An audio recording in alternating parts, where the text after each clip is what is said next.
Okay, kia ora everybody. Let me start like this.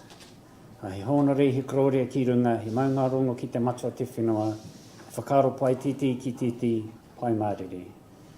Tēnei te tuake, te mihi aki ki tō tātou kingi, i tēnei te rā hei whakanui aia, a oti rā hei whakanui te kaupapa o te rā āhuatanga te Kīngitanga i Wainganui o Waikato nei, nō reira pai māria ki aia, pai māria ki a rātou, pai māria ki a tātou. Tēnā tātou katoa. Okay, for those of you who don't know me, my name is Te Taka Keegan. I'm a lecturer in the Computer Science Department, and I'm here to welcome everybody here. Quite often in these talks we have someone get up and welcome the speakers, but because 2/3 of the speakers are actually from here, there's kind of not much point us getting up and welcoming ourselves. But I'd like to, before I start, just thank Reese Moores, come all the way from Wellington initially, then from Auckland, and then down to us today. So thank you very much, Reese Moores, for coming and sharing your knowledge with us. Some of the things that we're going to talk about today, we wouldn't be able to talk about them if Reese wasn't here. Nō reira, tēnei te mea te kia pai e ho, mai mai haro mai. And of course Maui, but then Maui's from here anyway, so thank you Maui for still being here to talk to us this morning. Okay, so what we're going to do today is we're going to talk about a thing called Vision MATAURANGA. I'm just going to jump out of this slide and jump into this slide here and fire this button here. So, 3 speakers today, myself, Maui and Reese. The topic of our talk is incorporating Vision MATAURANGA into research. And we want to try and spin it or twist it so it's research that's relevant to computer science or to science in general. Even though I note that the Faculty of Science is giving a similar talk on Vision MATAURANGA right now in the next room. So later on in the week, or next week when the videos come out, I'm going to load down their video and have a look and see who gave the better talk. But I know ours will be better, and not being biased. Okay. So what we're going to do is we're going to talk about Vision MATAURANGA.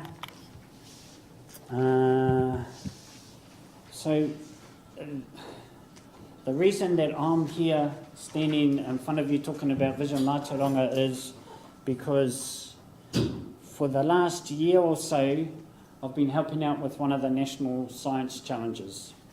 So there's a bunch of national science challenges that get government funding to solve some challenges throughout the country. They get a significant amount of funding.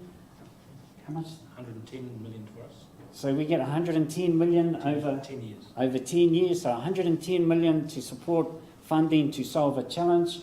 Our particular challenge is technology, and it's technology that will enhance innovation and lead to economic benefit, basically. So the purpose of our challenge to enhance New Zealand's capacity to use physical sciences and engineering for economic growth. 110 million over 10 years to solve that challenge. At the moment, our challenge is broken up into a number of portfolios. So we've got a portfolio for innovation, agriculture, environment, technologies, health and medical. Well, actually, these are some of the different challenges. Right? This is our portfolio: health and medical technology, smart services, materials, manufacturing, processing, processes and applications. So, the government has given money to solve these challenges. One of the important aspects of each of these challenges is to address this thing called Vision MATAURANGA. When it came to our challenge, putting in a bid for funding, they decided that the best way to address this challenge was to have a group specifically looking at Vision MATAURANGA. and that group is known as the Kāhui Māori. So a group of Māori researchers, Māori technologists who have experience with using Māori mātauranga in their research. And I think Maori was quite instrumental in making sure that our group had a Kāhui Māori. Yeah. So it's good that Maori is here as well. After a bunch of meetings, the Kāhui Māori was kind of formed, and then for some reason, I'm not quite sure why, I was asked to lead this group. So I am the kaihautu of the Kāhui Māori for the National Science Challenge for Technology. So that is the reason why I'm here standing talking to you guys today. Okay, so that's a little bit about our challenge. What we're going to do this morning is we're going to have Reese come up and talk first. So, Ngāti Mahuta, Reese, Ngāti Pukiao, Ngāti Whakauwe. So, I te mea no Ngāti Mahuta, it's kind of appropriate that he's here on Kīngitanga Day because of the association with Kīngitanga and Ngāti Mahuta.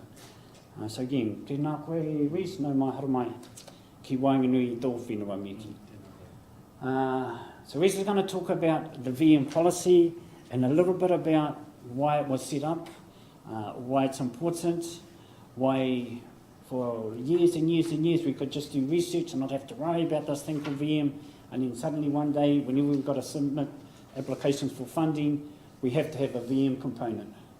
So how did that happen? Why did that happen? So Reese is going to talk a little bit about that. We're going to try and keep it to 20 minutes.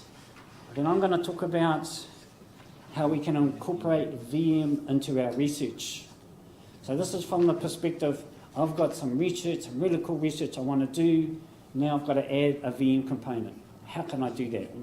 What are some of the ideas? What are some of the strategies so I can make my research proposal look really cool so that I can get funding? One of the key things to be able to integrate VM into your research is to have this ability to engage with Māori. So the third part of this talk is going to be on about Māori engagement, and that's what Maui's going to talk about. So the theory is 20 minutes on the VM policy, 20 minutes on how I can incorporate VM into my particular research, 20 minutes on how I can engage with Māori with my research, then we're going to open it up for questions. And if anybody's got any questions, that's the time, and then that's us. We're done. Okay? Okay. So what I'm going to do now is I'm going to pass it over to Reese. Tēnā koe, Reese. The floor is yours. I'll let Reese explain his background because it's so, I don't want to say vast, but it's in so many different government sectors that, to be quite honest, I haven't really been able to keep up with it all. Nō reira, Reese Moores, thanks very much. Kia ora. Morena tātou, e rau rangatira mā, tēnā koutou, tēnā tātou katoa. As Te Taka said, Reese Moores is my name. I do hail from these parts, from Ngāti Mahuta here in Tainui, and Ngāti Pukiao, Ngāti Whakauwe, kia ora, in Te Arawa. They tell me there's some Ngāti Irish and Ngāti Welsh in there as well. I'm sure I could come up with some politically incorrect Billy T. James jokes, but I won't. But anyway, look, it's great to be here. Thank you to Te Taka and the team and Maui and others for the invitation. I'm wearing a couple of hats here today. I work in the program office of the National Science Challenge, Science for Technological Innovation. So Te Taka and I work particularly closely, and Maui's involved with that challenge as well. I've been around the New Zealand science system since about 2007, which is not that long actually, and worked for those of you who have a few grey hairs. I have the same, but I'm very good at dyeing them and hiding them. But you'll remember organisations like FORST, the Foundation for Research, Science and Technology, which I was a part of. That then morphed into MSI, the Ministry of Science and Innovation. I think that lasted about 16 months. Then that sort of bits of it went off to Callaghan Innovation, which sort of formed out of IRL, Industrial Research, and bits of it, tēnā koe te rangatira. Kia ora, kia ora. And so I've been around the science system for a while, mainly in the sort of Māori development and Māori economic development more recently, and I was also the inaugural head of MBIE's Māori Economic Development Unit. I've been now out on my own for about the last year and a half, and again contracting into the National Science Challenge, as well as supporting the Faculty of Engineering at Auckland University around developing a Māori engagement plan, and I do a few other things with the Ministry of Foreign Affairs. So Rodney Hyde, when he was a Member of Parliament, used to call people like me a brorocrat. Some of our Māori leadership called people like me a state-owned Māori, so whatever works, you can call me what you like. So I'm going to talk about the policy stuff. There's a bit of history there. If you want to know it, you're very welcome to stop me. I know Tataka's already talked about having questions at the end, but then Maui says to me, people sometimes forget their questions. So if you do want to stop me, feel free. So Vision MATAURANGA is a policy framework which was developed way back in about 2005. Professor Charles Royal, many of you will know, was quite integral in establishing it, and he had an advisory board supporting him in that role. And the policy framework is really about unlocking the potential of Māori knowledge, resources and people for the benefit of all New Zealand. That framework's pretty broad, and it's deliberately so. From sort of my take on it, you can do pretty much anything under the Vision MATAURANGA framework, maybe except build a nuclear-powered aircraft carrier, but you never know. But it's deliberately very, very broad. As you may also be aware, there's 4 themes. Tataka's going to touch on those later, but there's an Indigenous innovation theme, a taiao, an environmental theme, a haura or oranga, sort of wellbeing health theme, and of course Mātauranga Indigenous knowledge theme around those. And the original MARSD document that was developed is actually still sitting on MBIE's website if you wanted to go and have a look.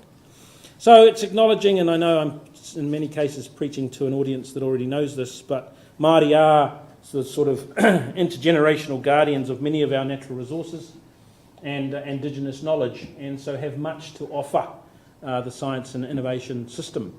And that's what the government has acknowledged through developing and supporting this policy.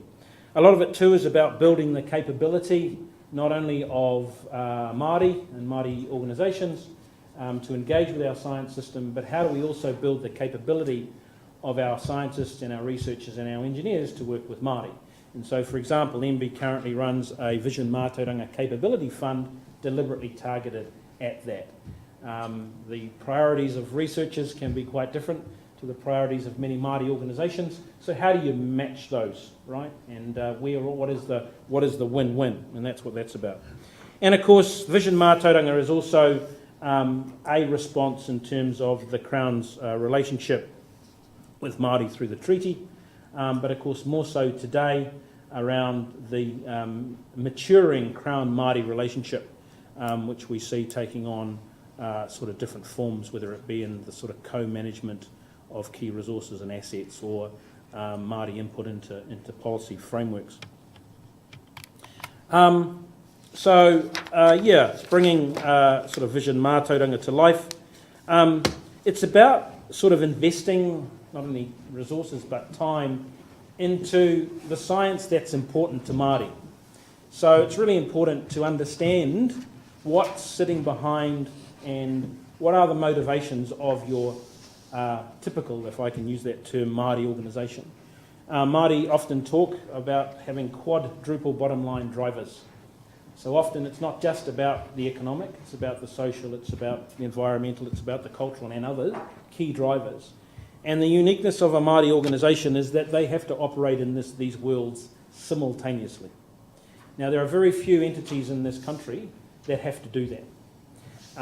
And so therefore, if you understand that what sits and drives a Māori organisation is working on multiple fronts, as a researcher, when you're approaching them, you need to be aware of the sorts of sort of calls on the time of many Māori leaders and Māori organisations. They're not just worried about one particular thing. We talk often about the sort of intergenerational timeframes. There's one particular chairman of a very well-known Māori trust not far from here who said he is planning for infinity. They have a board that are appointed for life. They have young people who rotate through that board, come in and out, but their core board is rotated for life. And when he says to me, Reece, we are planning for infinity, he means it. This particular organisation, Māori organisation, recently, about 3 years ago, locked themselves away in a room for a week and got local and international experts in to look at what sort of food the world will be eating in 50 years' time. And what do they need to do in terms of gearing up their operation, and who do they need to partner with, both domestically and internationally, to meet that demand. And when you're starting to look at the sort of future of food in 50 years, it's not just, the conversation's not just about food. It becomes about water, it becomes about geography, it becomes about geopolitical stuff. So understanding these sorts of timeframes, understanding the sort of thinking that goes on within a Māori organisation, that it is not one-dimensional, starts to give you a bit of a sense, really, of why many Māori organisations not only behave the way they do, but why they tend to be very, very busy people. So it's developing that sort of capability to do that. And where I have seen in the past, again, as a state-owned Māori, where this has worked really, really well, is when often a Māori organisation is the driver or is leading the conversation, leading the kaupapa, supported by the science system and scientists, and then government playing its role, whether that's in a funding arrangement, whether that's supporting in terms of changes in regulation, whether it's adapting policies to suit that. And I'll give you one example. It's a small example, but I think sort of gives a bit of a sense of how this could work. About 5 or 6 years ago, I was working for Industrial Research Limited, one of the Crown Research Institutes, and we were just having discussions with Ngāi Tahu. Ngāi Tahu apparently have a traditional plant called tauranga, which for many, many hundreds of years prior to European times in New Zealand used tauranga as a perfume. A cosmetic company knew about this. Ngāi Tahu were very clever. In 1995, they locked up a lot of the intellectual property associated with their flora and fauna. Someone told me that Chris Finlayson was one of their lawyers at the time. He's currently the Treaty Negotiations Minister. And they locked up the intellectual property associated with some of their traditional flora and fauna. The cosmetic company wanted to develop this tauranga perfume. They knew they couldn't do it without Ngāi Tahu, not only because of the access to the resource, but the intellectual property that Ngāi Tahu had. But what Ngāi Tahu wanted to do before it went into this arrangement is to understand what the characteristics and composition of the tauranga plant were. And so they approached industrial research, who had some really smart extraction processes, to look at those characteristics. So if this was to become a commercial product, could it be upscaled? What would have to be adapted, and so forth and so forth. So you had government in terms of a Crown Research Institute. Not only did they bring some smart people to the table, but they brought some money to the table. You had Ngāi Tahu driving this in terms of its commercial interest, as well as protecting its own sort of mātauranga around this plant, and a commercial interest. And I understand that research is still, I looked on the website the other day, and it's still occurring. So you've got this sort of combination of these three components, which seem to be going well, but the difference is here is that it's Ngāi Tahu, which is one of the key drivers in the driving seat, because a lot of it belongs to them. So, so that's where I've seen it work quite well, and there are other examples. I have seen it work badly too, by the way, and we can talk about that later. So again, it's about sort of supporting sort of a Māori-led approach to research. Okay, it's not exclusively a Māori thing, by the way. When you work with industry, it's important that industry is supported. So you've got to find that happy medium and that happy relationship. Collaborating with a number of agencies. Unfortunately, government is not set up often to work with Māori organisations, because government departments tend to keep within their own portfolios. So trying to sort of see how all the different agencies link in, whether it's the Ministry of Primary Industries or MB or whoever, that's often a big challenge. So just being aware of that. Some of you may be aware that a few years ago, the government launched a Crown Māori Economic Growth Partnership and Strategy called He Kai Kei Aku Ringa. That strategy still is relevant today. It goes out to about 2040. There's a number of government agencies are working on different programs around that. I'd encourage you to have a look at that strategy, only because it gives you a sense. The Māori Economic Task Force helped develop that alongside a number of government departments. But it gives you a bit of a sense of sort of the modern and emerging Māori economy and its influence today and what its priorities might be. And so as researchers, many of you may want to get some better understanding of that. You'll know that probably the regional partner network, business partner network, for example, supported both by New Zealand Trade and Enterprise and Callaghan Innovation, sits out here, and I think it's at the Innovation Park here, the local one, and they're able to often offer some support to some Māori organisations. You can tell Maui Hudson held the pen on our presentation because he's using words like investment signals. Goes to show how long you've been around the system, mate. Many of you, I know, probably engage with MB on funding applications and different things. You will know that Vision Mātauranga is now not an optional extra. It has been factory fitted. Te Taka's asked me to talk a little bit about that. So in 2005, when it was developed, there was a little pot of money, I think it was about $6 million at the time, put aside for Vision Mātauranga activities. At the time, though, the whole science system had about $750 million in it. And I was around the system at the time, and Māori researchers used to always have to go and fight for this little pot of $6 million, and there's another $700 million sitting there. So we realised at the time that this wasn't going to work. Shall I draw my little diagram? Do you think that's interesting? Okay, I think this is boring to some of you, but for policy wonks like me, it sort of means something. But just a bit of history. So in 2009, Wayne Mapp, who was the science minister before the current one, Stephen Joyce, came into the portfolio, and there were a whole lot of pots of money all over the show. And he wanted to get a bit of a sense of where it was.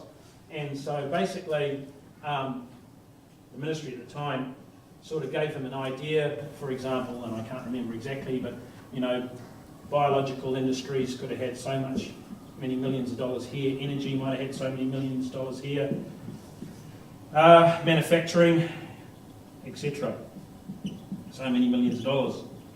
And then there were a few things in the middle, and one of those things was Vision Mātauranga, and as I said, it has had about $6 million of it, which about half of it in those days used to go to HRC. I don't know if that's still the case. And there are a few sort of little rats and mice so much. So this big thing represented at the time about 750 million. I think the science vote's just over $1 billion now, or close to it. And as I said, there was this little pot of Vision Mātauranga money, and it used to sit on the side. And if those researchers have been around a while, you either opted for Vision Mātauranga or you didn't. And sometimes it helped you and sometimes it didn't. So a few of us bureaucrats got around the table and said, hold it, how do we make sure that Vision Mātauranga is captured through the rest of the dollars? And change the diagram, literally change the diagram. And said that, hold it, Vision Mātauranga can, if applied correctly, apply to all those areas. And in fact, if anything, can potentially move in and out. Manufacturing, maybe. It's not as strong as, for example, in biological industries or environment, for example, or in health. Just depends, right, on what the kaupapa might be. And so it shifted. And so we went to the minister at the time, about half a dozen of us, and said, Minister, we think Vision Mātauranga should be integrated across the system. And we were worried because we thought we might get one or the other. So the minister might decide to take the $6 million and spread it around to keep that, or say, no, that's all too hard, we'll just leave that. Fortunately, Minister Mapp probably didn't know what he was signing up to at the time, but he decided to keep both of them. And so today, Vision Mātauranga is integrated across the whole system, and that's why, unfortunately, or fortunately, however you wish to take this, now you have to address it in your applications for funding, particularly through the MB system. And I think over time, and that was done, as I said, in 2009, fortunately over time, MB itself is starting to get a little bit more sophisticated in the way that it does this. You'll notice that there are, on some of the assessment panels, there are experts on Vision Mātauranga. So we can't escape it, and that's a good thing, because Vision Mātauranga really adds value, I believe, to what we do and the research that occurs. So addressing it in proposals is really important, and Te Taka and Maui will talk more about this, but early engagement is important, getting that understanding of what the priorities of a particular Māori organisation that you might be working with, whether it be at an iwi level, a hapu level, a whānau level, or an incorporation or trust level. Really, really important to start to have that engagement. Think about Vision Mātauranga very early on in your project. Even if your science or your research today, it's not obvious, it may become obvious, not only if there are changes not only in your research, but as we see this, as I say, the more sort of influence of the emerging Māori economy, that might change. So I'll give you an example. Wearing another hat that I wear with the Faculty of Engineering at Auckland University, I had a researcher come to me who developed some very high-tech bonding material that bonds with steel, for example, that will extend the life of that steel. And he said, look, is there a VM component to this? Now, I'm not a scientist. My qualification is actually political science, but that helps when you work in Wellington and work with our people too. It's very helpful.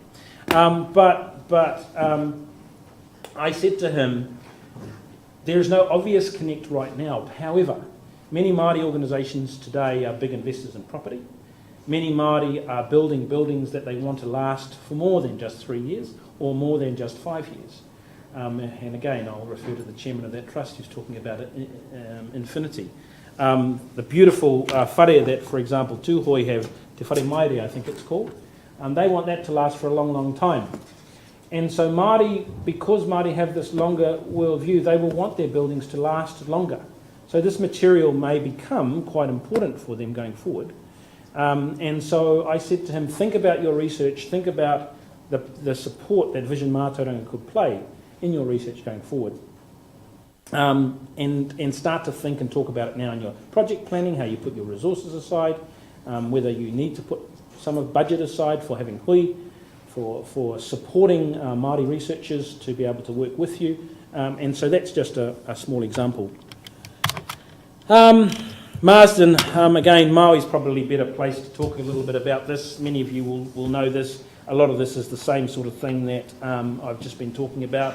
I'm not particularly close to what Marsden does, but I understand Royal Society is starting to gear up more and more now with Vision Mātauranga. Is Linda Smith still on their board? She is, isn't she? So they've got some good advice there.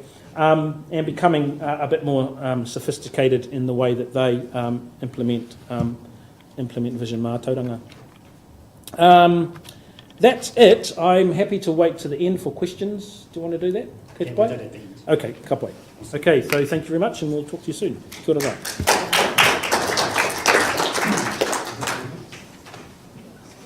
Okay, kia ora again, everybody.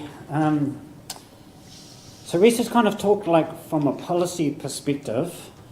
What I want to talk now is kind of from the perspective of a researcher. And Reese mentioned that the ideal way to do it is before we start our research to engage with Māori, what is important to Māori, how can, we find some research that can help Māori, but the reality is most of the researchers, certainly in G block, maybe in E and F block as well, don't kind of work that way. It's here's the little bit of science that I'm interested in, this is what turns me on, this is what makes me get up in the morning and try and research something. We do all of this research, it's really interesting. Then we look, okay, I want to apply for some funding, I have to put this VM component, how can I do that? Okay, so that's kind of what I want to talk about in the next 20 minutes or so. Okay, so I'm doing some research and I'm filling out an application for funding, and there's this question, what is the VM components?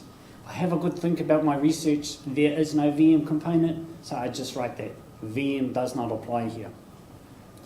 My response to that is, research that doesn't have a VM component does not exist. I don't care what kind of research you're doing, I don't care how abstract it is, how insignificant you think it is to Māori or to the world, we can make it have a VM component. Okay? We can work it so VM can apply. How do we do that? Well, that's what I want to show you in the next 15 minutes or so. Ideally, so research doesn't have a VM component, so what I'm saying is all research, no matter which field we're working in, can be aligned to VM, can be aligned to vision mātauranga. May not be obvious where we'll fit in, but with some abstract thinking maybe, we can and we should find opportunities so that when we fill out that application, we can say, yes, we do have a VM component. Okay, so traditionally there's not traditionally is the word, but historically there's 4 VM research themes.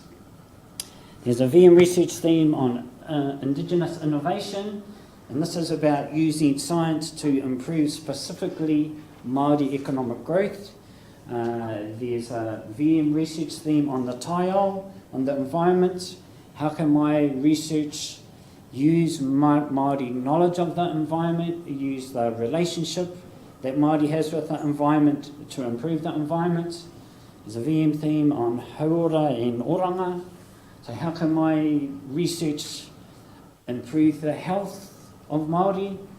Because generally Māori have poor health as compared to non-Māori. So if I'm doing some research that's improving people's health, it's got to be good for Māori because they are normally the ones that need it the most. How can it improve their health? How can it improve their social well-being? So generally Māori are the lower social class. So if my research can improve people's social class, then it must be relevant to Māori. And then the fourth theme is a research theme on MATAURANGA. How can we use traditional Māori to be incorporated into my research for a better result? And this is kind of, so the research that I personally do is around real Māori.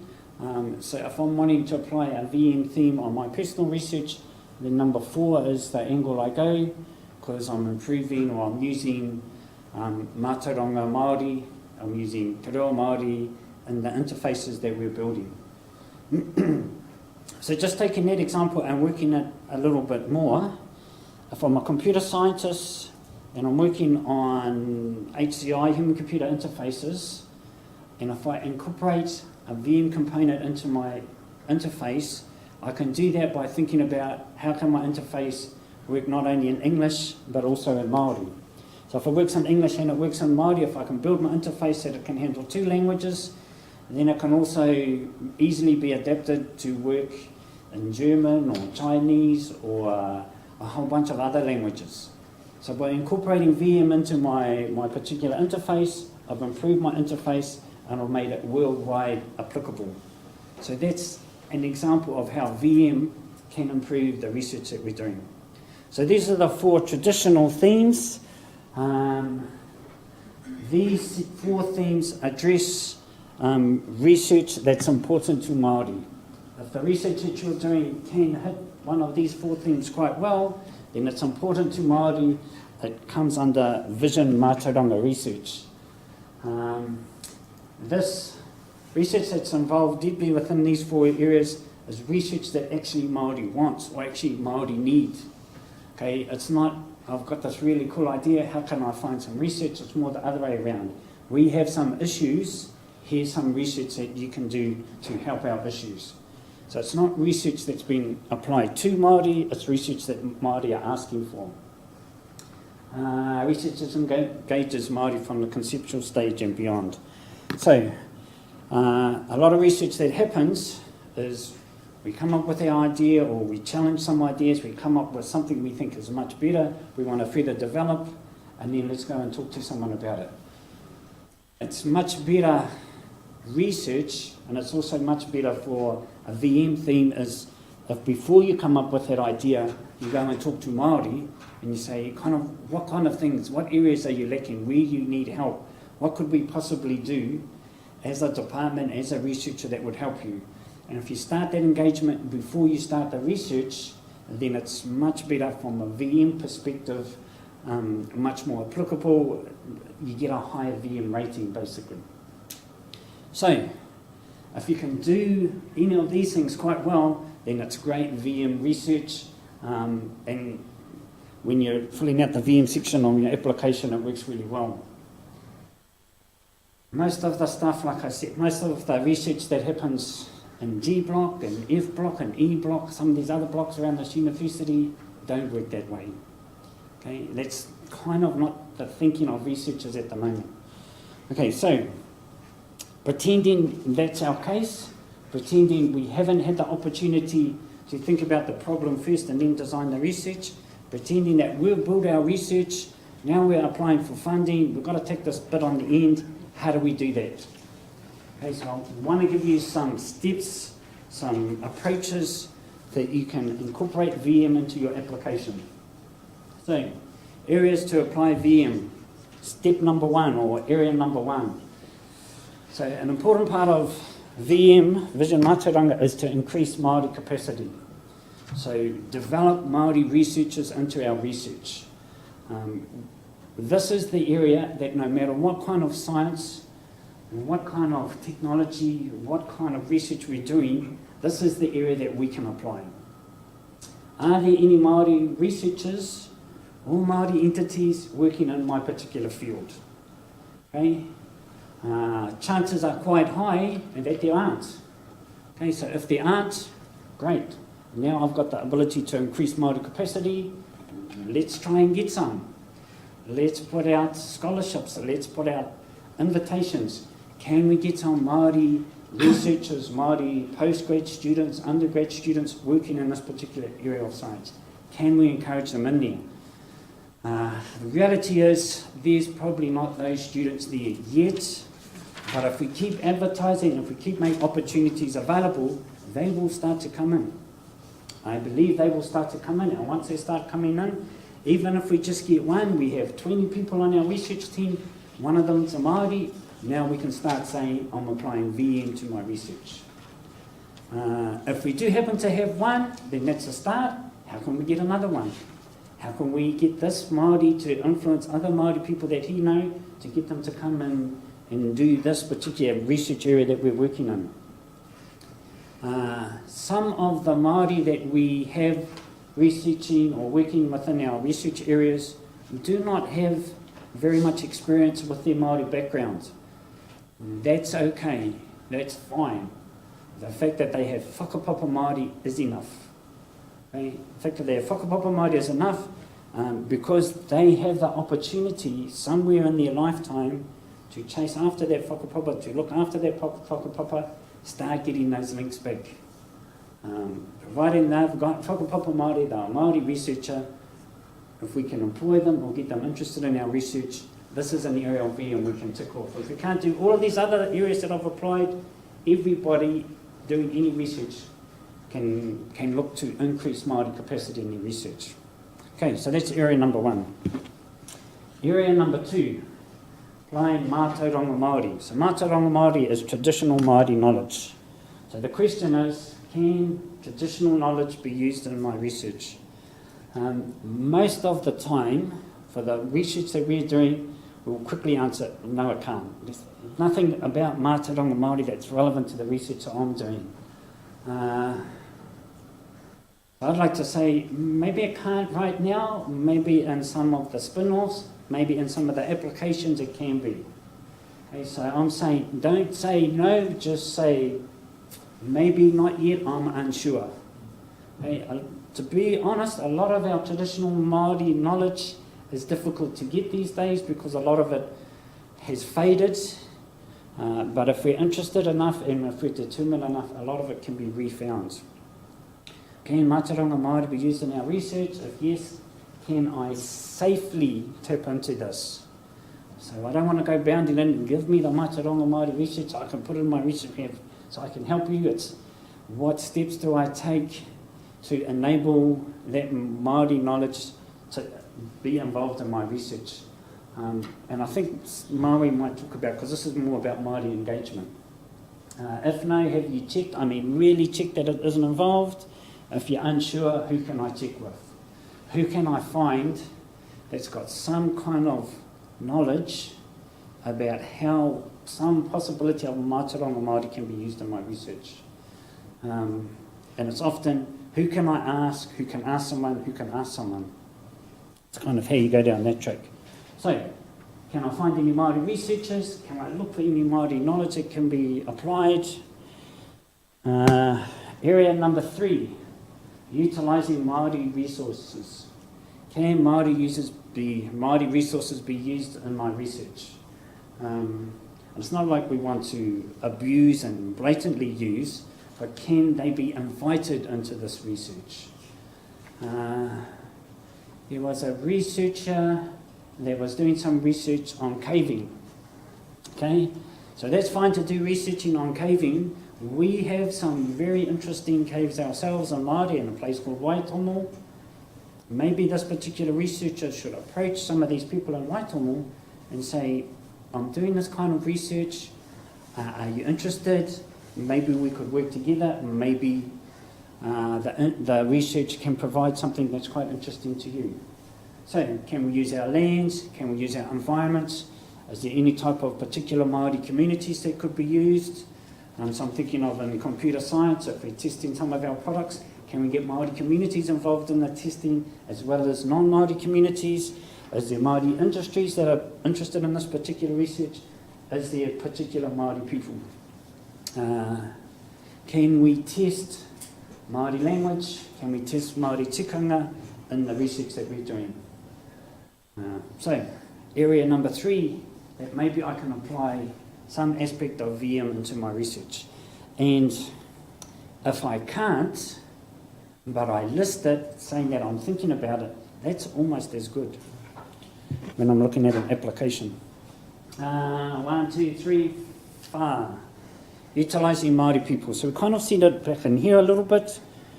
Utilising Māori resources, and Māori people are excellent resource, but more specifically, are there any Māori people or Māori entities, aside from the researchers that we talked about in option 1, that could be involved? For example, if I'm doing research on certain strains of flax, can I get the Māori, the New Zealand Māori Flax Weavers Association involved in my research? Can I talk to those guys and say, this is some research we're doing, are you guys interested in being involved? Okay, so can we go to national organisations, or maybe we could go to local organisations, local iwi that might be involved in the research I'm doing. Maybe I'm looking at water quality. So if I'm doing research on water quality, well, this is the area of Waikato. Waikato's named after the river. Maybe I should talk to some of the people involved with cleaning up the river. Whanganui is another iwi that has a river running through it that I'm quite interested in research in water. So maybe I can apply my research or talk to these people in the river people, asking if the research is interesting to them. Can we work together to do research that benefits both of us?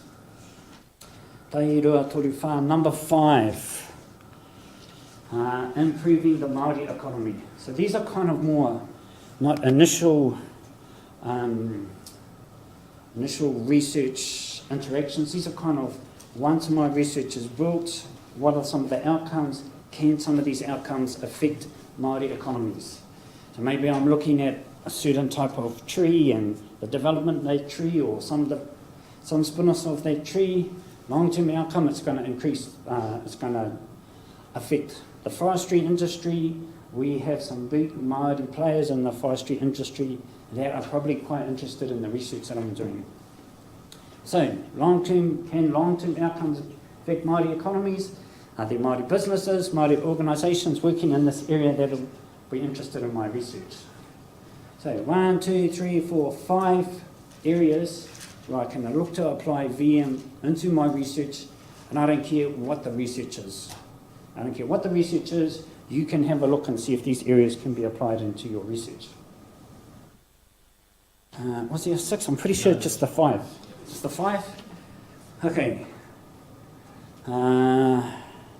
Here's another way of looking at it. Okay, I've got a research project. I need to think about vision MATAURANGA in my research project. So who can I talk about my project to? Can I consider Māori relevance or impact into my project? How can I plan to include a Māori researcher into my research? Is there a recognised Māori entity that could be involved with this research? how can I tweak my design a little bit to apply to Māori, and then how can I look for those long-term outcomes. Okay, short bunch of steps, how can I address the VM component of my research. Okay, so that was like the main thing I wanted to talk about. I wanted to quickly talk about, so at the Science for Technology Innovation Challenge, the challenge has done, I think, a lot of, really great forward-thinking work in regards to vision mātauranga. Before this challenge was set up, so I went to some of the pre-challenge meetings, they were talking about this thing called the kāhui Māori.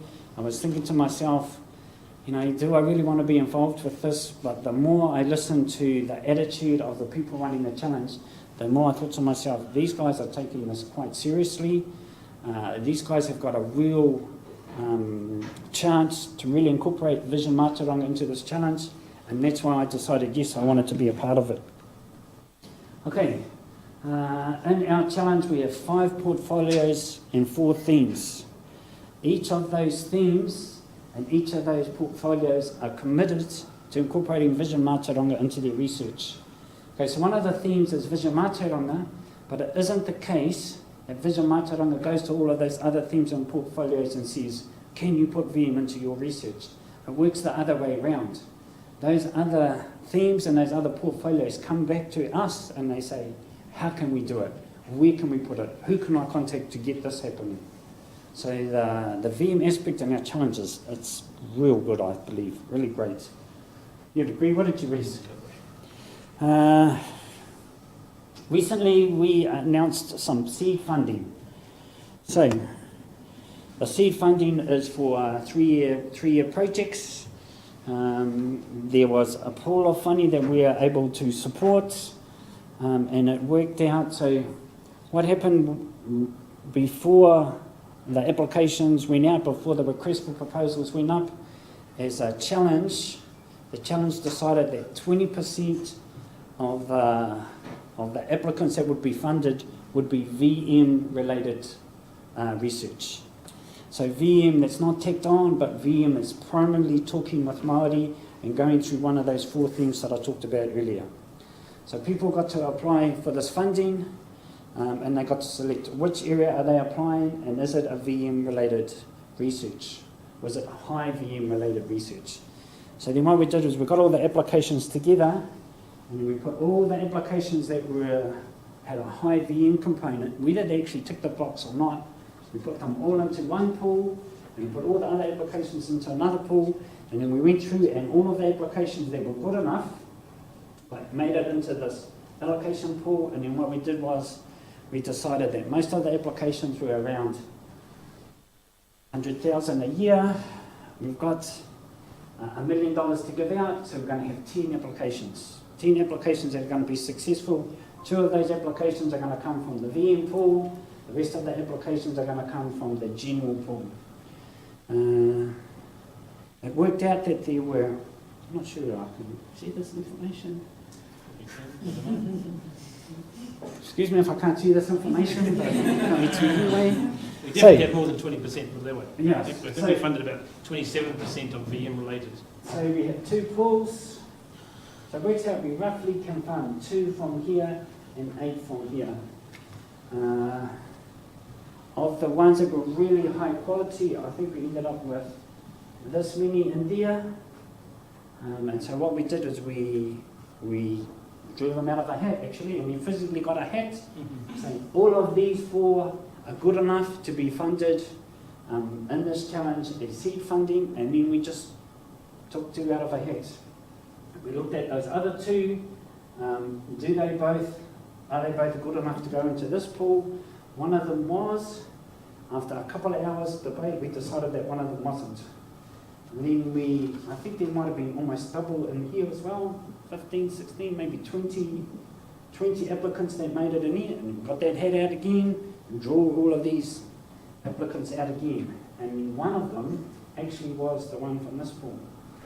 So our objective to fund 20% of Vision Mātauranga applications was actually higher. It was more like 27, I think, 27. Yeah.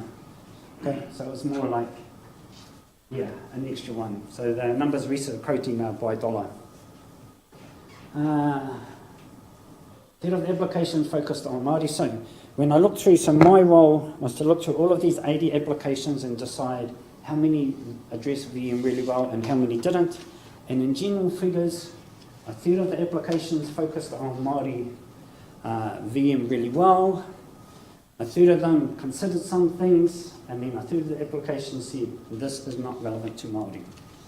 Okay? And so when they say this is not relevant to Māori, I'm going, you really need to think again and look at your research. Of the 10 or so that we've funded, I then went back and I wrote some comments, short comments to the funders, to the applicants, saying, here's what we think, how well you've addressed the Vision Mātauranga component. And given that we've got a couple of minutes, I want to read out some of them. Because this is what, from a funding perspective, this is kind of what we're looking for. Okay, so I'm not going to read them all out. Here's a couple of examples. This proposal states that it is aligned with VM and looks to build and sustain relationships and communications with local Māori. It states engagement will occur with this particular organisation, which appears to be a Whanganui-based entity. Many of the researchers list intentions to undertake Māori engagement. There's a suggestion that a PhD student could be Māori. VM opportunities been overlooked. Could Māori engagement occur earlier in this research and not be something tacked on at the end? Could a Māori PhD student be more actively sought? Could engagement and some specifically early engagement occur with other Māori health organisations? So that was a funded application that didn't really address VM very well. Here's one that addressed it quite well. So our response was significant Māori engagement at early stages of the project, aspects of Mātauranga Māori to be investigated and where possible incorporated into research design, research to benefit Māori directly, opportunities stated that will increase Māori capacity, no predictions yet on how this could impact Māori economies. So those are some of the things we're looking for. And then finally, here's one that didn't do so well. Possible long-term applications of this technology to Māori have been considered. Opportunities have been lost to encourage Māori researchers into this field and Māori entities into the discussion around science. So there are researchers who are submitting applications who could do a much better job, I feel, on this component. And even though they could do a much better job, some of them are actually still being funded. Ideally, what we'd like to do is get most of our research applications into this pool as well as this pool, because then we get 2 shots at the money, basically. Okay. So, one of the important parts of VM is being able to engage with Māori. So that leads us nicely into the next section by Maui Hudson. Pass it over to Māori. Thanks, everybody. Kia ora koutou. Far out. I even just stood up here and there's someone leaving already. Like, oh, how about that? Far out. Anyways, no. So she mustn't like the whole engagement corridor. So asking a question, if you get engaged, what does it then normally lead to? Hey, marriage. So it's usually an intention to form a partnership. So there's this quote which is probably a little bit inappropriate, but I'll say it anyway, which is actually a Māori leader he said, engagement should lead to marriage, otherwise it's just screwing. and I think part of my role in this challenge has been as a researcher in a couple of places, one in the innovation theme and one in agriculture and environmental technologies part. So I'll talk a little bit about that, but I think my history has been a little bit probably being like, I was trying to work out whether it was the marriage guidance counsellor or the matchmaker. And I think it's probably the matchmaker because you're trying to get people to come together for projects. And you're only the marriage guidance counsellor when it starts to unravel and fall apart. which happens at times as well. So let's see, what am I pushing here? Oh, it's this one, Yeah. this one. I've clicked. Yeah, and just say that one there. That one. Okay, yeah, that one. You would know I didn't work here, eh? Yeah. So as part of the science challenge, there's one of the things that are really interesting, and you know, we're talking about vision Mātauranga particularly, and how you kind of get across that different culture that exists and work across that. But one of the things the challenge is really interested in too is actually the culture that exists between researchers in the science space and then the business community. And so being able to drive innovation into that economic growth space, what are the different things that inform or of interest to you as the scientist and are your drivers versus what are the drivers for the business community? Because they have their own kind of culture. And trying to make sure that those things, that you can kind of come to a happy medium around the things that you're going to work on and the things that they're going to work on and what gets prioritised is really important. And this whole conversation that Te Taka's been talking about is exactly the same thing, but with the Māori culture. So whether it's a Māori entity, what are their drivers, what are the things that they're interested in, and how do they line up with the things that you're doing? So when we get the mix of those things together, we've kind of got a Māori bit, a science bit, and a business bit, which are now three different sorts of cultures or ways of operating, which you're having to kind of juggle or bounce across. And so that's what, in the context of the project, we're trying to think about for the innovation part. And this is partly how they're thinking about it, is that there's different sorts of capacities that people have to have, or you have to build within your team to allow those things to happen. So it's not trying to make people, kind of a cookie cutter and make everyone the same, but in the context of your team, you need people that can operate in these different spaces. Who can you work with that can engage with the companies around the sorts of things that are of interest to them and the things that are challenges for them, which then you can actually apply some of your technical expertise to. What are some of the interests in the Māori community through the discussions with them that you can kind of bring and think, how do those things align? So they've been talking about this need to develop the relationship skills within research teams, also the technical knowledge coming about through different sorts of partnerships and collaborations, and also the human innovation component. If we were thinking about that in the Māori sense, on this side here, there's three different kind of ways you could, or three different words that could apply there, which you may have heard my colleagues talking about. So in terms of the things that Māori are interested in is usually a kaupapa. So what's the thing that's important to them and how that can align, so how does that fit? Tikanga, at least in terms of the relationship and how do you develop those relationships in ways that everyone is comfortable with. I don't know, they're kind of like the dating rules. And then mātauranga, so what sorts of information and things might they have that can be brought to bear in a technical sense in terms of the project. So I'll just kind of scoot over some of these things because a lot of it's been talked about by Te Taka and Reese, certainly in terms of who you can talk to. And I think when we sort of stand here and talk about how you just engage with Māori, it's not like just this big kind of blob of the, 15% of us that are all, and you can pick any point and that's going to be sort of the right bit. So there's a range of different entities, just in the same way as in your kind of discipline or field, there's a whole lot of different people you could choose to work with. And some of them you'll like, and some of them you won't like for all sorts of reasons, and whether it's been experience or just stuff you've heard. But it's trying to think about what is most appropriate for what we're talking about. And often it's a sort of a spiralling out thing, particularly if you're working in an area or moving into a field which you don't have a lot of knowledge about.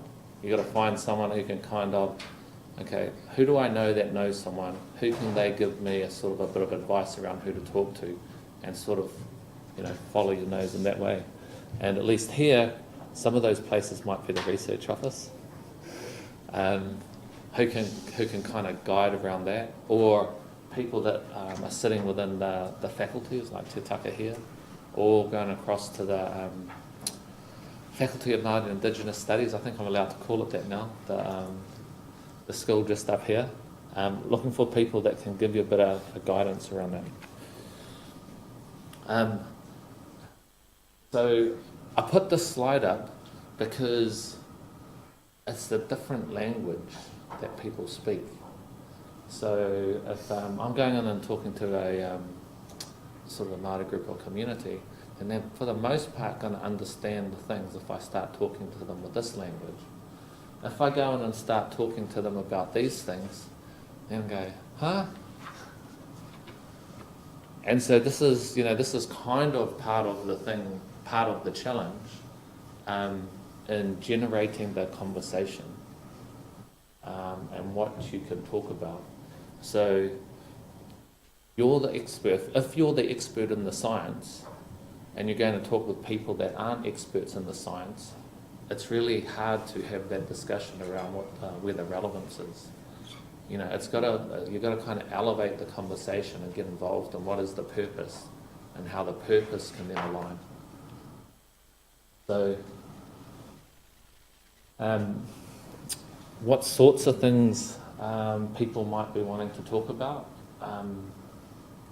These are things that come out of a sort of a Māori research space. So there's a lot of conversations about better ways of operating, and a lot of conversation about the early engagement into projects.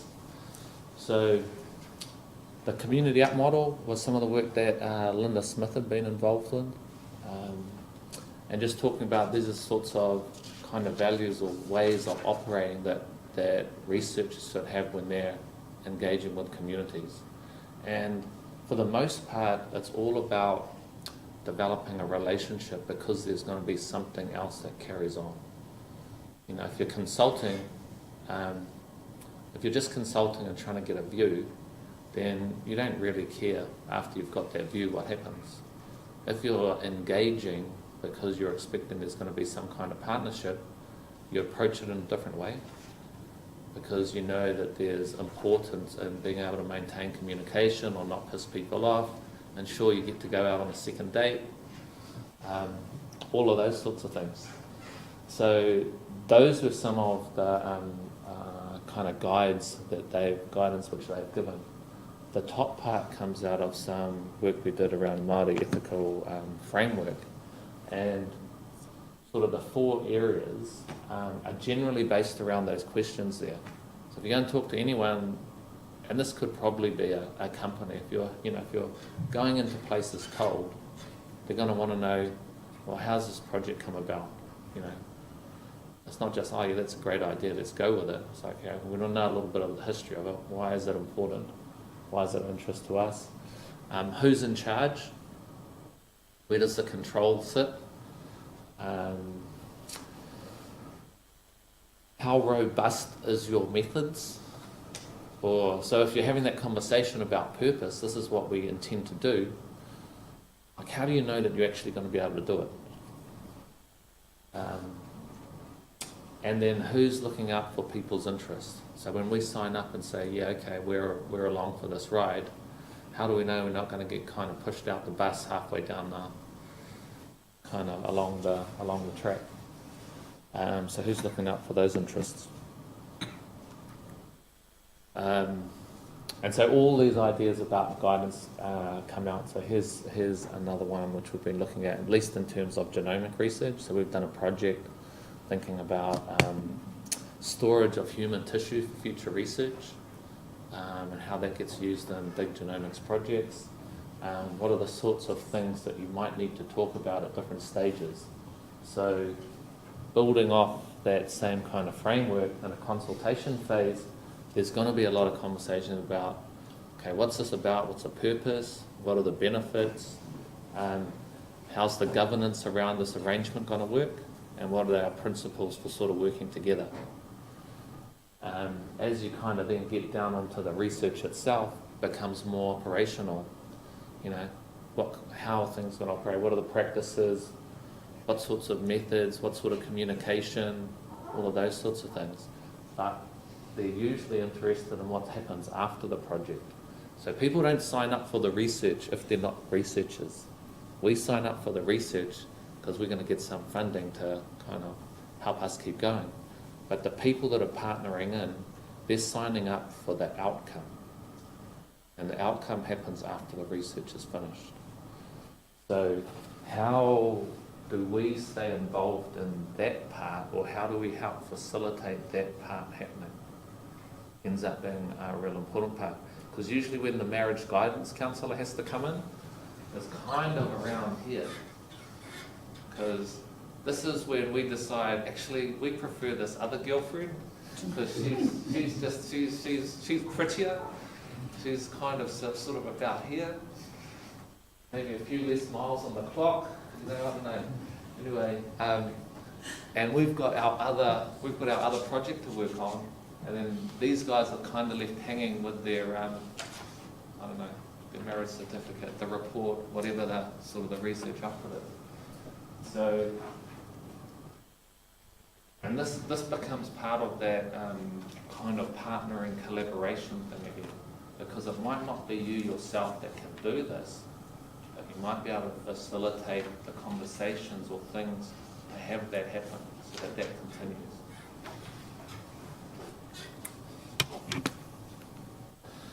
So we're kind of talking a little bit about, you know, what sorts of involvement there might be in projects in terms of at least the VM component. And at one stage, it's this whole idea of how much of it is just about, how much of the project is just about centered on your interest, and how much it kind of can shift around these spaces. So getting a bit of a VM tick, you can do it with just having someone involved in your project. So if it's, you know, essentially your project, your idea, it's got its kind of focus, but having the Māori capacity, whether it's a student or a researcher, in supporting that. You might have within that kind of frame, a specific project, a specific Māori sort of sub-project that still sits within that same kind of arena. Or you might shift to something where you can partner with someone where it sort of lines up with what you're doing. Not directly, but you know, you can work together on some things, on some kind of shared outcomes, but it's probably not your kind of primary one for your project. And then there's other ones where actually you're resourcing a component that might be helping with the transformation part. So in some ways it's a separate project, but it's supporting kind of the end outcome. And I've got just a couple of little examples here to try and show how this is happening. So this is one of the Science Challenge projects. It's the one that's funded through the Agricultural and Environmental Technologies. It's this new research team led out of Lincoln Agritech, where they've pulled scientists who they haven't worked with before together to do something which I really don't understand, other than it's supposed to be incredibly challenging around, I think, being able to measure the currents generated from magnetics related to water moving through the ground. I'm getting some nods, so I'm kind of somewhere in the right hand.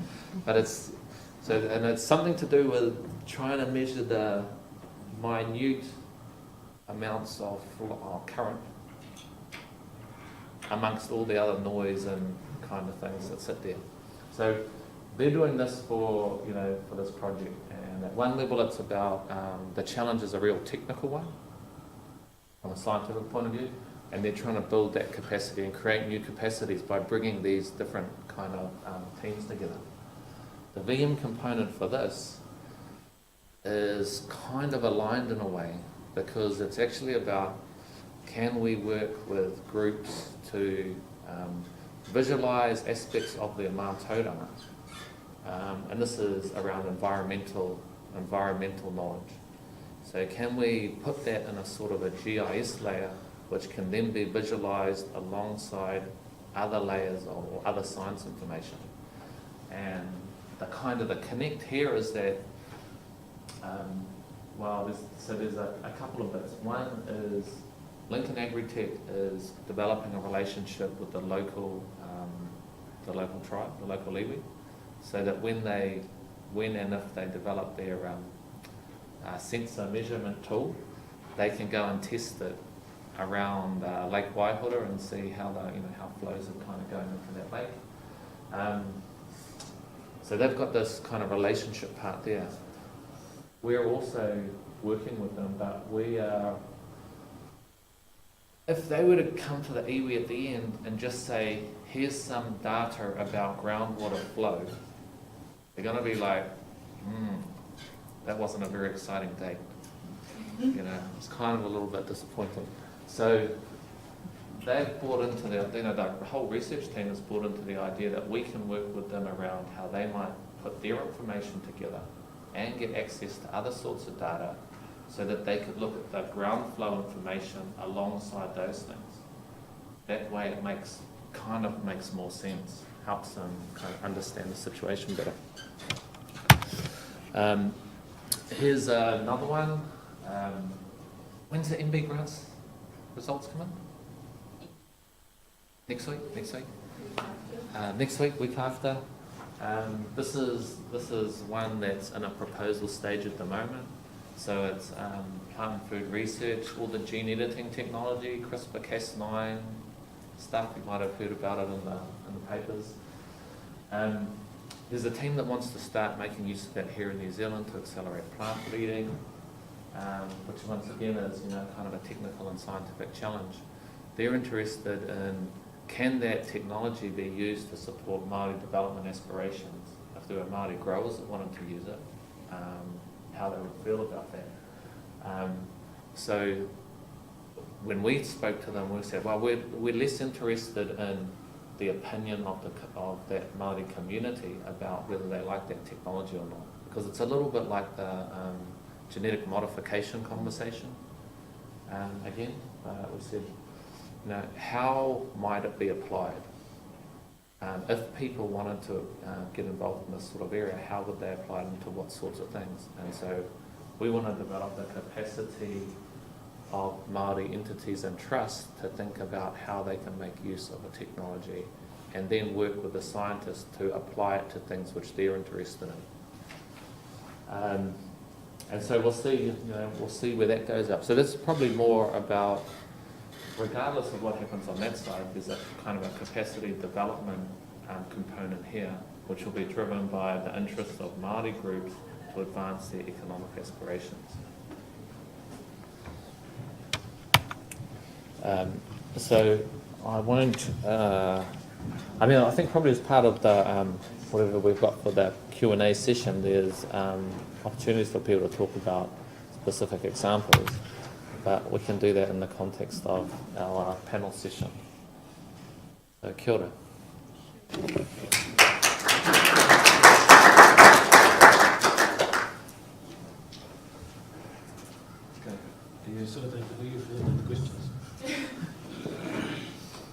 So now we're open for questions. So if anybody's got any questions about anything that we've said, now is a good time. Kia ora rā, ngā mihi nui, I tūtaki tāu e te taurua mano mō te kitiupurangi, I mihi tahina tāua. Ko Paula Collins taku ingoa, I'm at Tertiary Education Commission. I'm interested in both you Te Taka and Māori, you talked about the transformative opportunity around research, and you talked about the impact and outcome Te Taka. One of the things I've seen, I've worked in government for 21 years, is lots and lots of investment gets made into research, both from a funding perspective, but also from the people that you get involved. Last year I was at Hui, we were talking about the Māori language strategy, and same conversations that we were having 15 years ago were still being spoken about at that same table. Different people around the table, but the same issues. So I know lots of money's been put into different areas around language, but any kaupapa really. I guess my question is, how do you think at the government side we can get better coordinated to make sure that we are either accessing the information that comes out but doing something with it? Because from my perspective, I see it all kind of, I hear about reports that come out, but very little action happens at the government end. So I saw your little thing of business, science, Māori, get that.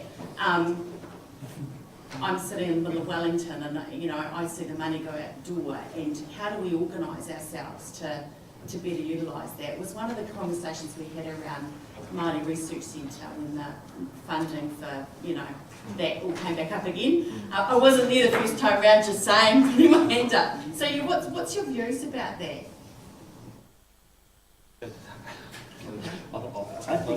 You're the policy area. Oh, you're all good. You're doing that. Sounds like a caller. Good question. So government by its nature struggles to coordinate itself, right? And He Kia Kuringa was an attempt to try to do that, although that's still a bit clumsy. I think, is there anyone here from Treasury? There's been some work done in Treasury around some of this, in trying to coordinate some of that investment. Funny enough, it doesn't actually happen in the non-Māori space either, so it's not just an issue for the Māori space. I think this is a good thing about being outside government now, although working with government. I don't know what other people's views are in this room, but I wouldn't leave it up to the government to coordinate that. I think because government's priorities are different, there's a political imperative that changes depending who's in office. I think the more that Māori can coordinate themselves, whether it's under an iwi leaders arrangement, whether it's Māori researchers getting together. For example, all the CRI Māori managers are getting together very shortly for the 3rd, 4th conference, looking at all the science that they're doing and having a conference 2 days in Rotorua, 3rd and the 4th of October, and just putting it on the table. And I think where it works well is where people who have a like-minded kaupapa, because the system's so fractured, because where they have a like-minded, get together and share where all those bits of information were and put it on the table. I think that's what I would recommend the best way it would work. I think from what you are suggesting is you did right, and I've been in the exact same situation you are. There's so much out there, there's investment all over this place, where is it? I just can't see it coordinating itself through a government, unless the likes of Treasury just decided to really put a heavy hand over it, which I don't necessarily see. There's some stuff done around the sort of Māori wellbeing stuff that Treasury's doing, so that's providing a bit of a coordinated response, but it becomes hard. But I think at an institution to institution level, I think if people get together on their kaupapa and share is probably the best way that has happened and likely to happen going forward. I don't know, gentlemen, if you've got a view. Mo, you've been around the system long enough to know how it works. Well, so I think there's one is the challenge will still be the same in 15 or 20 years as well, and we'll have the same conversation. Awesome. But no, seriously, but that's not a problem because it's actually shifted.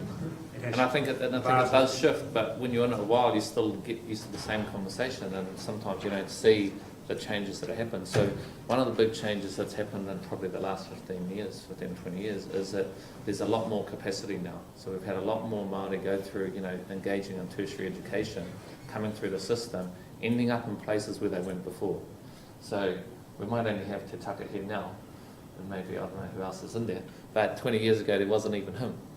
And in a couple of years there'll probably be 2 or 3 more. So all of these areas, you've got people doing, getting PhDs in, neurophysiology and astronomy and all sorts of other things, which you didn't have before, and then they become places of introducing different kinds of concepts and ideas. So I think that's positive. I think the shift around Vision MATAURANGA is going to be the resource part that encourages more activity to happen, and I think it's that connectivity between the research that's done and then the people that action it, which is the bit which is often missing. Yeah. And I guess some of the, I think the Māori argument is some of the ways that we prefer to work about engaging with stakeholders and collaboration facilitates that exchange.